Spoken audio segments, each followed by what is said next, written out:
Brut de bouche. La sagesse en bouteille. Richard, je sais que c'est vendredi, là. Mais il y a un article dans le Toronto Star là, où on parle des campements d'itinérants à Toronto. Oui. Il y en a cette année presque le double que de l'an passé. C'est un phénomène qui n'arrête pas. J'ai parlé à la mairesse de Granby. Il y a des campements. Les citoyens disent « Hey, ils viennent se shooter sur mon balcon. » À Chicoutimi, il y a une femme, Mme Pagé, avec sa famille. La maison est voisine d'un nouveau refuge, un couvent qui a été transformé en refuge. Puis là, elle ramasse des chaudières de marde, des seringues sur son terrain. Tu regardes ici... Ben, et toi, tu stationnes dans le stationnement. Oui. As-tu marché devant le studio? Oui, un beau caca. As-tu vu le caca? Ben oui. Puis sais-tu ce qui manquait? C'est pas un chien, c'est pas un caca de chien. Non. Là, je sais faire la différence. Ce qui manquait, là, devant la porte du stationnement, tu sais, il y a un mur de béton. Oui. Ce qui manquait est arrivé, un graffiti. Je trouvais que ça manquait. Ben oui. T'sais. Alors, quand tu vois la situation, et c'est à Toronto, c'est à Vancouver, là, je suis en train ce matin de me dire, est-ce qu'on devrait... Ben, j'avais parlé... Quand j'étais à TQS, au ministre Lazure, tu sais, qui avait organisé la désinstitutionnalisation, et il m'avait dit que c'était un échec. On l'a échappé. Est-ce qu'on devrait rouvrir les asiles? Pas la torture, pas le mauvais traitement, mais les ramener puis dire, là, on va s'occuper de vous autres. On peut pas vous laisser tout seul dans la rue comme ça. Parce que le deal, c'était, on va vous sortir des institutions, mais on va vous rattraper. C'est ça. Par exemple, si je te dis, mettons, saute en bas du troisième, mais on va tenir un drap. Ouais.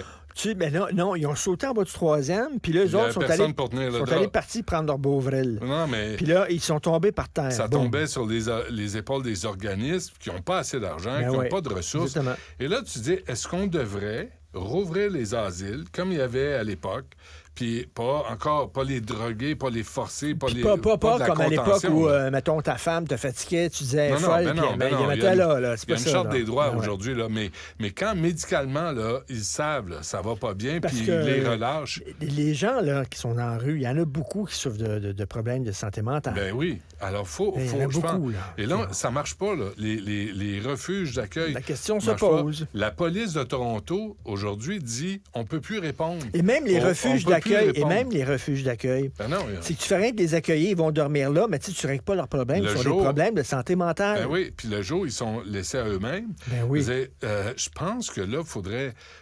réfléchir à la question. C'est une autre affaire pas de façon démagogique. Mauvaise bonne idée. Ouais. On va vous sortir des institutions, ça va l'air sur papier une bonne idée, c'était mal fait. Le ministre même, Lazure, m'avait dit ça, moi, à TQS, ça a été un échec. On doit admettre que c'est un échec.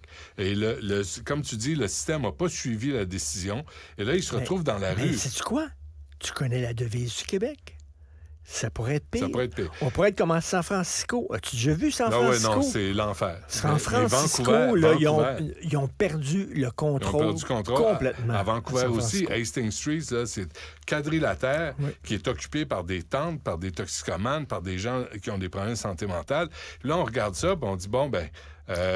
ici, les policiers sont gentils dans le quartier. Ils vont leur parler, mais tu sais, c'est pas des médecins. C'est pas des médecins. C'est parce que là, les articles se multiplient puis on fait pas de lien. Hier, dans la presse, la police, le SPVM dit, là, il y a une cellule de crise qui a été créée par l'hôtel de ville. Et la police dit, on peut pas fournir. On peut pas régler cette situation-là. Ça déborde de nos capacités. Ça dépasse nos capacités. Et ce que je te disais, la police de Toronto va commencer à refuser de répondre à des appels qui touchent des problèmes de santé mentale.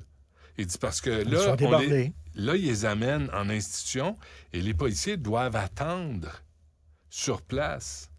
Fait que là, ils ne travaillent plus. Puis ils ont comme d'autres choses à faire. Ils ont un peu d'autres choses. Et surtout, tu as vu, depuis 2017, le nombre de vols de voitures en hausse de 92 les voies de fait, 28 les meurtres, 43 de la hausse depuis 2017. Qu'est-ce qui est arrivé en 2017? Qui est arrivé au pouvoir à Montréal en 2017? Les crimes contre la personne, 21 Tu l'as eu. Agression sexuelle, 12 Toutes des augmentations. Il n'y a rien qui va mieux. Plus, en 2022, 207 embauches de policiers, mais il y a eu 242 départs.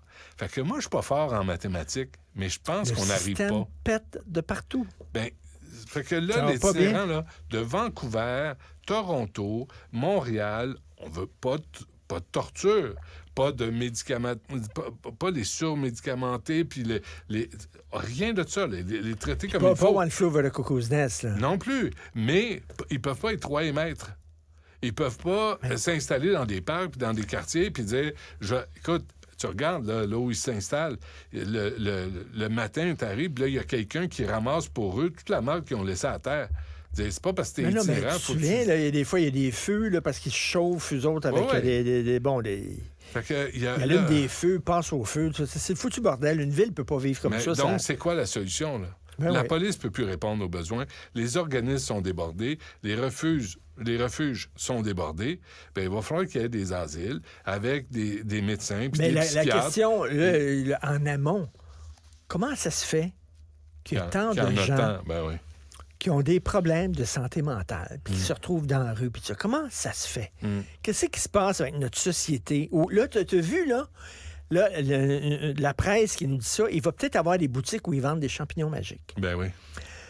Je les vois à bin. C'est ça l'affaire. La vie est tellement insupportable, il y a tellement de problèmes et tout ça. Je les voue la bine, tiens. Alors, on va acheter des billets de l'auto, acheter du vin, acheter du pot, je les vois à bine. Écoute, il va y avoir des machines distributrices de fentanyl. À un moment donné, on va être là.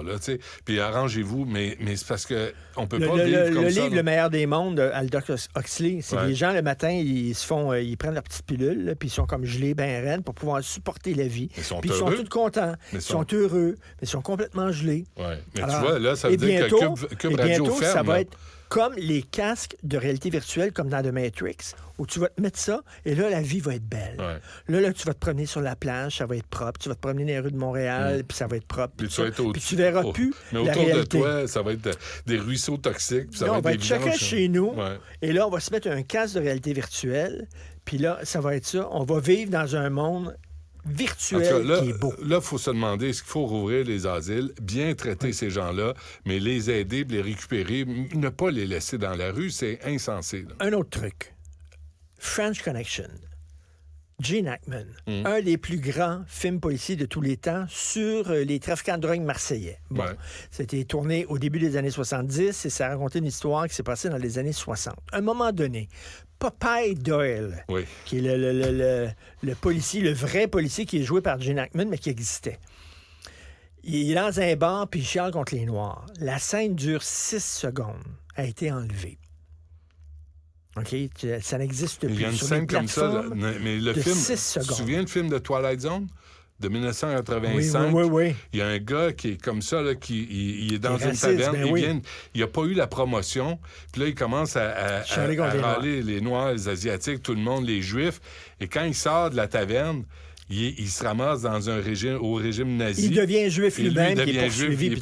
Mais là, ils ont enlevé les 6 secondes. OK? Parce que sous prétexte que c'est raciste. Mais ça montre que les flics étaient racistes. Là, ces gens-là ne se rendent pas compte qu'en enlevant ça, les jeunes vont regarder les films, ils vont dire « Hey, ils étaient corrects, les policiers, à l'époque. Les policiers étaient gentils, ils n'étaient pas racistes. » Ben non, on montre comment, à l'époque, les policiers étaient dégueulasses. Et là, non, on veut pas voir ça. Là, je te dis encore, le casque de réalité virtuelle. On va montrer une vision totalement aseptisée du passé, où les gens, dans le passé, vivaient comme aujourd'hui, étaient ouverts à la diversité. C'était pas comme ça. Puis on comprend pas la colère. New York était hyper raciste. On comprend pas la colère qui a découlé de ça. Hier, c'est fou. Hier, on est allé voir, Mme Dutrisac, les deux plus jeunes, on est allé voir le nouveau film de Spider-Man. C'est aussi bon que le premier? Non. Le premier, le Multiverse, le premier, c'est un chef-d'œuvre. C'est extraordinaire. C'est extraordinaire. C'est pour ça qu'on est allé. Il est on pas est allé bon. au cinéma. Ça dure 2h30. Il n'y a pas de conclusion, il n'y a pas de fin. C'est incompréhensible. Et sais-tu quoi? C'est juste ça tout le temps. C'est juste des images. Puis il n'y a pas d'histoire. Moi, je lis Spider-Man depuis que j'ai 10 ans. Puis le traitement de Spider-Man, là, ils sont rendus avec 150 Spider-Man. Et là, il y a une Spider-Man noire enceinte d'à peu près 8 mois sur une moto. Là, tu me niaises-tu, Asti? Moi, Mme Dutrisac a dit, hey, moi, quand j'étais enceinte de 8 mois, là, je voulais me promener en mou, puis me faire masser les jambes, puis être tranquille. Me dis quelque chose. T'es-tu bien assis? T'es bien assis? Spider-Man, ça n'existe pas. C'est des films de science-fiction. Non, je suis désolé, Spider-Man... Fait qu'il peut avoir 3 têtes, il peut avoir 6 bras. Non. C'était pas ça le concept de Stan Lee. Non. C'est l'histoire d'un adolescent qui est en remise en question, qui essaie de se trouver... Non, toi, sors d'ici, tu connais rien. T'as 12 ans, Steve. Viens pas me parler de Spider-Man. Mais tu sais, à un moment donné, il faut que tu aies une cohérence dans le scénario. Là, il n'y en a pas. Mais là, c'est juste des images. Mais c'est spectaculaire. Au point de vue de l'animation, le premier était incroyable. C'était incroyable, c'est un chef-d'œuvre. Ouais. Mais le deuxième, c'est incompréhensible. Et les enfants sont sortis de là en disant... il n'y a pas de fin. Il y a la tâche. Là. Le nouveau vilain, c'est la tâche. C'est super intéressant comme concept. Il n'y a pas de conclusion au film. Ils mettent à suivre. Ça fait 2h20, sacrément, que ça bardade. C'est le multiverse. Tu sais que pendant que tu me parles, il y a un Benoît Dutrisac. Oui, non, j'ai compris le concept. Là. Dans un autre univers qui est gentil, qui est fin. Mais le concept du premier était... Tu fais traverser les enfants dans la rue. Oui, je l'ai fait. Lui, là-bas, lui, il le fait. Mais c'est juste ça. C'était bien décevant. On est sortis de là, on était bien déçus. Mais je trouve pas ça niaiseux, toi, qu'on enlève le fait que les policiers étaient racistes des années 70. Il me semble que c'est contre-productif. On veut montrer justement, regardez comment c'était à l'époque. Là, tu vas avoir un film, là, mettons, comme Le pianiste, OK, là, sur l'Holocauste. Ben oui. Mais on va enlever méchant. C'est quoi? On va enlever... Fait que là, ça va être rien que l'histoire d'un gars qui joue du piano, puis tu sais pas pourquoi il a peur, puis tu sais pas pourquoi il se cache. C'est quoi le film de Spielberg? Le film de Spielberg? Avec Liam Neeson, on va effacer les camps de concentration. Schindler's List. On va enlever les camps de concentration. Non, mais ça va être comme des clubs med. Ben oui. Non, ça va pas bien. Et vraiment... C'est complètement stupide. Vraiment, je comprends pas. Alors, c'est Disney. C'est Disney qui ont maintenant, sont propriétaires de French Connection. Ils ont enlevé les 6 secondes. Ils ont censuré ce dialogue-là. Et ils n'ont pas fini d'effacer du... Par contre, tu vois dans le film, tu sais, quand il fait la descente dans le bar, tu te souviens, Popeye Doyle fait la descente dans le bar, c'est pas mal toutes des noirs, puis c'est eux autres qui se dopaient. Fait que là, ils vont-tu enlever ça en disant, on montrait les noirs qui se dopaient, il faut enlever ça. Ils vont enlever Shaft. Ils vont revoir Shaft aussi. Watch your mouth. Hey, mother. Hey, you, watch your mouth. You, motherfucker.